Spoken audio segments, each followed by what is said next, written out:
এই ওয়্যাক্স স্টিকটি হচ্ছে চুলে ব্যবহার করার একটি স্টিক। এই আমার মনে হয় যে এটি সবাই মানে খুবই পরিচিত এই প্রোডাক্টটি, কারণ এটা আমাদের দেশে এখন খুবই ভাইরাল চুলের জন্য, চুলটাকে সেট করার জন্য। তো আমার মনে হয় ফেসবুকে বা ইনস্টাগ্রামে সবাই এটা দেখে নিয়েছে। এই তো এটা খুলে আসলো। এটা আসলে ক্রিমি একটা প্রোডাক্ট, মানে লিকুইড না, স্টিক আর কি, স্টিক টাইপের, ভিতরে কোনো লিকুইড না, তবে মানে ইউজ করলে একটু আঠালো আঠালো ভাব চলে আসে এটার মধ্যে। আর এটি 35 গ্রামের ওজনের একটি প্রোডাক্ট, দেখতেই পাচ্ছেন এখানে লেখা আছে। আর এটি ব্যবহারের নিয়ম হচ্ছে পিছনে এই যে গোল অংশটা প্রেস করলে এটি উপরের দিকে উঠে চলে আসবে।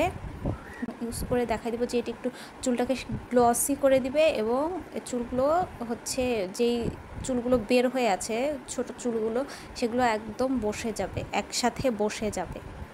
এই তো এটা একটু ক্রিমি, আর দেওয়ার পরে একটু হাত দিয়ে এভাবে মানে মিশিয়ে নিলে এই দেখেন, দেখতেই পাচ্ছেন যে ওই চুলগুলো কিন্তু একদম মিশে গেল একসাথে। জিনিসটা আসলে খুবই কাজের একটা জিনিস। সেলিব্রিটিরা এটা ইউজ করে থাকে, যাদের স্লিক একদম হেয়ার স্টাইল চান তারা অবশ্যই এটা ব্যবহার করতে পারেন। আর যাদের বেবি হেয়ারের সমস্যা আছে বা চুল এলোমেলো হয়ে যায়, তারা এটা, তাদের জন্য এটা মাস্ট হ্যাভ।